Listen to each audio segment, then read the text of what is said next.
Hello students, इस video में हम लोग डिस्कस करने जा रहे हैं substitution reaction in square planar complexes. इस टॉपिक के बारे में complexes with D8 configuration usually are 4 coordinated and have square planar geometries. Square planar complexes, इसके बारे में तो आप लोग को पता ही होगा। इसका जो मोलिकुलर स्ट्रक्चर तो फिर जियोमेट्री कुछ इस तरह से होता है। ठीक है, इस तरह से इसका स्ट्रक्चर हो गया। यहाँ पे अब देख लीजिए, यहाँ पे M क्या है, मेटल है, और L हम लिगेंड के लिए लेकर के चल रहे हैं। तो इसमें क्या बोल रहा है, जो मेटल होगा उसका कॉन्फ़िगरेशन कैसा होगा, D8 कॉन्फ़िगरेशन होगा, और ये यूजुअली 4 कोऑर्डिनेटेड होगा, मतलब 4 लिगेंड से ये बॉन्डेड होगा। और इसका क्या होगा, इसका स्क्वायर प्लेनर जियोमेट्रीज होगा। कुछ इस तरह से समझ में आ गया। अब देखिए, इसका एग्जांपल हम लोग क्या ले सकते हैं। D8 कॉन्फ़िगरेशन बोल रहा है ना, तो एग्जांपल ले लेते हैं हम लोग निकेल का।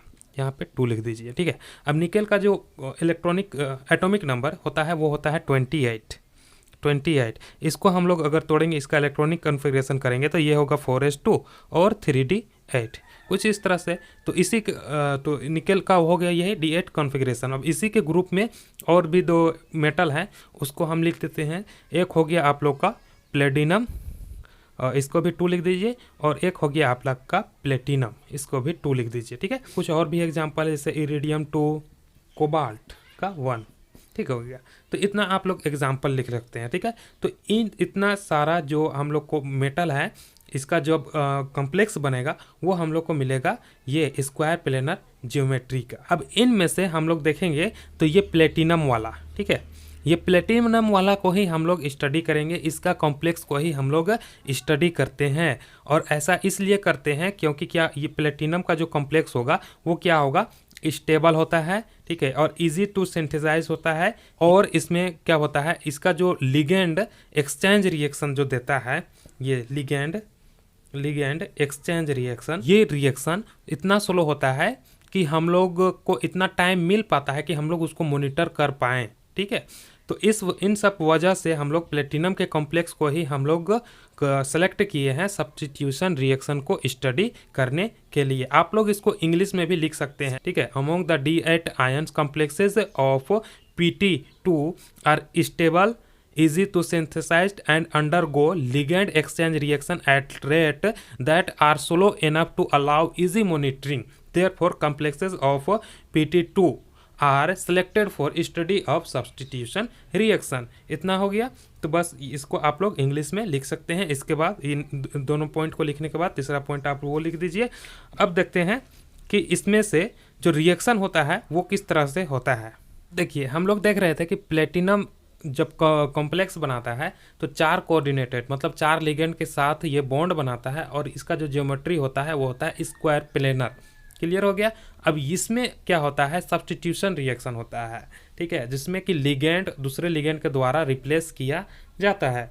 तो ये अलग अलग तरीके से हो सकता है, ठीक है। तो उसमें से हम लोग 3 तरीका पढ़ेंगे। पहला है न्यूक्लियोफिलिक सब्स्टिट्यूशन, दूसरा है इलेक्ट्रोफिलिक सब्स्टिट्यूशन, और जो तीसरा है हम लोग का वो है oxidative addition followed by reductive elimination. उसको हम लोग इसके बाद इन दोनों के बाद डिस्कस करेंगे, ठीक है। पहला हम लोग करते हैं न्यूक्लियोफिलिक सब्स्टिट्यूशन रिएक्शन के बारे में। अब ये होगा स्क्वायर प्लेनर कॉम्प्लेक्सेस में, और स्क्वायर प्लेनर कॉम्प्लेक्स में हम लोग को लेना है प्लेटिनम का कॉम्प्लेक्स। बताएं क्यों लेना है, ठीक है। तो उसी में से हम लोग ले लिए हैं ये वाला कॉम्प्लेक्स। क्लियर इतना। अब इसमें हम लोग को कराना है न्यूक्लियोफिलिक सब्स्टिट्यूशन, यानी न्यूक्लियोफाइल आकर के इसमें अटैक कराना है, ठीक है। तो हम लोग एक न्यूक्लियोफाइल लेते हैं, स्ट्रॉन्ग न्यूक्लियोफाइल, जो कि है N3-। क्लियर। अब देखें इसमें रिएक्शन किस तरह से होगा, सब्स्टिट्यूशन रिएक्शन है ना। तो जब हम लोग यहाँ से कुछ ऐसा एलिमेंट निकाले जो कि इलेक्ट्रॉन छीन करके भागे, तो इसमें ऑटोमेटिक पॉजिटिव चार्ज आना चाहिए। अब हम लोग यहाँ में से देखिए, ये तो उतना नहीं है, ठीक है, ये इलेक्ट्रॉन छोड़ करके भी जा सकता है, लेकर भी जा सकता है। उसमें देखिए, और यहाँ ये तो बहुत बल्कि ग्रुप है, इसको हम लोग को रिप्लेस नहीं करना है। यहाँ से देखिए, क्लोरीन जो है, क्लोरीन का जो इलेक्ट्रोनेगेटिविटी होता है वो बहुत हाई होता है प्लेटिनम के कंपेयर में, और इन सब के कंपेयर में भी, ठीक है। तो इसी को हम लोग जब बाहर निकालेंगे तो ये प्लेटिनम से इलेक्ट्रॉन लूट करके भागेगा, ठीक है, Cl- के रूप में ये निकलेगा। और जैसे ये Cl- के रूप में निकला, यानी इलेक्ट्रॉन ले करके भागा, तो इस कंपाउंड में ऑटोमेटिक आ जाएगा इस कॉम्प्लेक्स में पॉजिटिव चार्ज, और ये पॉजिटिव चार्ज में जा करके ये अटैक करेगा। ये है न्यूक्लियस लवर न्यूक्लियोफाइल, ठीक हो गया। तो उसी को हम लोग यहाँ प्रोसीड कराते हैं। तो इसका जो प्रोडक्ट होगा वो सिंपल हम लोग को क्लोरीन हटा करके इसको लगा देना है, ठीक है। तो प्लेटिनम लिख दीजिए यहाँ पे, फिर ब्रैकेट में N3 माइनस हो गया, और ब्रैकेट में CH3, और फिर फॉस्फोरस, और ये अल्काइल या अराइल जो भी है यहाँ पे 2, और ये क्लोरीन यहाँ पे इसके साथ, ठीक है, प्रोडक्ट के रूप में। अब देखें, इसी कंपाउंड को हम लोग इलेक्ट्रोफिलिक सब्स्टिट्यूशन रिएक्शन करा देते हैं, दूसरा कोई लेने का जरूरत नहीं है और याद करने का उतना झंझट नहीं लेना है, ठीक है। तो इसी कंपाउंड को हम लोग लेते हैं प्लेटिनम, क्लोरीन, CH3, फॉस्फोरस, और ये अल्काइल ग्रुप भी हो सकता है और अराइल ग्रुप भी 2। अब हम लोग को कराना है इलेक्ट्रोफाइल। इलेक्ट्रोफाइल चाहिए यानी इलेक्ट्रॉन लवर, वैसा स्पीसीज जो पॉजिटिवली चार्ज हो या तो फिर जो इलेक्ट्रॉन रिसीव कर सकता हो, ठीक है। तो ये इसके लिए हम लोग इस कंपाउंड को रिएक्ट कराएंगे HgCl2 से। अब देखिए ये रिएक्शन होगा कैसे, उसको थोड़ा सा समझ लीजिए, ठीक है। यहाँ से देखिए, यहाँ से निकलेगा Cl+, ठीक है। यहाँ से ये जब टूटेगा HgCl2 तो यहाँ से Cl+ भी निकल सकता है, माइनस भी निकल सकता है, ठीक है। तो यहाँ से Cl+ निकलेगा तो हम उसी को लिख देते हैं Cl+, ठीक है। ये Cl+ निकला तो बचेगा क्या हम लोग के पास, HgCl-, ये कंपाउंड बच रहा है हम लोग के पास।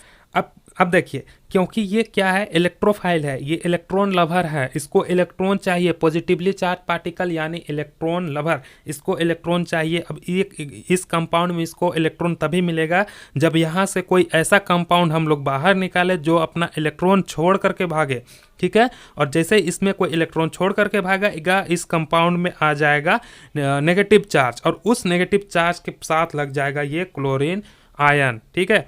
तो उसी को हम लोग चलिए करते हैं। यहाँ से देखिए, इस कंपाउंड में जब हम लोग देखेंगे तो यहाँ से सिर्फ ये CH3 जो है ये ही ऐसा कंपाउंड है जो कि इलेक्ट्रॉन छोड़ करके भागेगा अब कार्बोकटायन के तौर पे, ठीक है। तो ये कंपाउंड कार्बोकटायन के रूप में निकल रहा है, हम लोग उसको लिख देते हैं CH3+, ठीक है। अब देखिए यहाँ पे क्या होगा, ये HgCl- और CH3+ ये दोनों आपस में जुड़ जाएंगे, ठीक हो गया। अब ये क्या हो गया, न्यूट्रल। इतना क्लियर है। अब यहाँ से सिर्फ हम लोग को Cl+ जो बचा है उसको यहाँ पे लगा देना है, ठीक है। तो हम लोग को आसान से प्रोडक्ट मिल जाएगा, और जो प्रोडक्ट मिलेगा वो होगा Pt के साथ Cl पहले से था, एक Cl और आ गया Cl2, ठीक हो गया। ये CH3 बाहर चला गया है, सिर्फ बचा है Pr32, तो हम लोग उसी को लिख देते हैं Pr32। ये हो गया हम लोग का प्रोडक्ट, कोई दिक्कत नहीं। अब हम लोग तीसरा देखते हैं। तीसरा है oxidative addition followed by reductive elimination. तो इसी को अब हम लोग को लेकर के चलना है, ठीक है। तो इसका एग्जांपल के लिए हम लोग वही कंपाउंड को लिए हैं, अलग से कोई कंपाउंड नया नहीं लिए हैं। अब देखिए, इसका पहले करते हैं हम लोग ऑक्सीडेटिव एडिशन, उसके बाद करेंगे रिडक्टिव एलिमिनेशन, ठीक है। तो उससे पहले हम लोग देखेंगे यहाँ पे कि प्लेटिनम का ऑक्सीडेशन स्टेट है, ये +2 है। +2 का इस तरह से, उसको ध्यान से दीजिए। ये क्लोरीन -1 और ये CH3 -1, ठीक है। ये प्लेटिनम +2, ये इसका क्या होता है, ऑक्सीडेशन स्टेट 0, ठीक है। तो यहाँ पे प्लेटिनम का ऑक्सीडेशन स्टेट हो गया +2, और इसका अगर हम लोग कोऑर्डिनेशन नंबर देखेंगे तो ये हो जाएगा 4। क्यों, 1, 2 और ये 2 कंपाउंड, मतलब 4 लिगेंड से ये बंधा हुआ है, ठीक है। तो ये हो गया इसका कोऑर्डिनेशन नंबर जो कि है 2। अब इसको हम लोग जब इसका ऑक्सीडेटिव एडिशन करेंगे तो इसके लिए रिएक्शन करा रहे हैं इसको Cl2 से, ठीक है। अब Cl2 क्यों, क्योंकि इसको ऑक्सीडेटिव एडिशन करा रहे हैं, इसलिए इसको क्लोरीन से रिएक्शन करा रहे हैं। इसका ऑक्सीडेशन स्टेट, जो प्लेटिनम का ऑक्सीडेशन स्टेट +2 था, ये बढ़ करके 3 हो जाएगा या 4 हो जाएगा, ठीक है। इसके लिए हम लोग करा रहे हैं इसको Cl2 से रिएक्शन, ठीक है। तो इसमें जो हम लोग को प्रोडक्ट मिलेगा वो हो जाएगा Pt और इसके साथ Cl3, ठीक है। और ये CH3 और Pr32, ठीक है। सिर्फ यहाँ पे 2 क्लोरीन आकर के क्लोरीन से लग गया, कोई दिक्कत नहीं। अब देखें, यहाँ पे हम लोग को फिर से प्लेटिनम का ऑक्सीडेशन स्टेट, प्लेटिनम का जो ऑक्सीडेशन स्टेट है वो ध्यान दर्शाना है, और हम लोग को एक दर्शाना है कोऑर्डिनेशन नंबर, कोई दिक्कत नहीं। तो यहाँ पे ऑक्सीडेशन स्टेट हम लोग देखेंगे तो यहाँ पे 3 और यहाँ पे 1, 4, इसका तो 0 है, तो यहाँ पे इसका क्या हो जाएगा 4 ऑक्सीडेशन स्टेट +4, यहाँ पे +2 +4, कोऑर्डिनेशन नंबर हम लोग देखेंगे तो 3 ये क्लोरीन और एक ये मिथाइल और 2 ये, तो 3 4 5 6 हो जाएगा इसका कोऑर्डिनेशन नंबर। कोई दिक्कत नहीं। यहाँ हो गया इसका ऑक्सीडेटिव एडिशन, यहाँ पे क्या किया, इसको ऑक्सीडेटिव एडिशन किए, ठीक है, तो ये कंपाउंड मिला, ठीक है, और इसका जो ऑक्सीडेशन स्टेट +2 से बढ़ करके +4 हो गया। कोई दिक्कत नहीं। अब हम लोग इसका करेंगे रिडक्टिव एलिमिनेशन। एलिमिनेशन मतलब यहाँ से कुछ लिगेंड को बाहर निकाल देना, सबको तो नहीं निकालेंगे ना, कुछ कुछ को निकालेंगे, ठीक है। तो यहाँ से हम लोग क्या निकालते हैं उसको ध्यान से देखिए, ये CH3 और एक क्लोरीन, इसको बाहर निकाल देते हैं, कोई दिक्कत नहीं होगा। तो इसको ऊपर ही लिख देते हैं CH3 और इसके साथ लगा हुआ एक Cl, ये कंपाउंड हम लोग बाहर निकाल लिए। बचेगा क्या हम लोग के पास, Pt और प्लेटिनम के साथ 2 क्लोरीन, Cl2, CH3 बाहर चला गया है, बचा क्या Pr3 और इसके साथ 2, कोई दिक्कत नहीं। अब देखिए इसका प्लेटिनम का हम लोग फिर से यहाँ पे ऑक्सीडेशन स्टेट देखेंगे, तो ये Cl2 ये माइनस है तो प्लेटिनम का हो जाएगा +2, और फिर कोऑर्डिनेशन नंबर हम लोग देखें पहले जितना था 4, तो अब इस बार भी हो जाएगा 2 और 2 4, ठीक है, तो 4 कोऑर्डिनेशन नंबर +2 ऑक्सीडेशन स्टेट नहीं। तो यही था हम लोग का सब्स्टिट्यूशन रिएक्शन इस स्क्वायर प्लेनर कॉम्प्लेक्सेस। मिलते हैं ऐसे किसी नेक्स्ट वीडियो में, तब तक के लिए टाटा बाय बाय।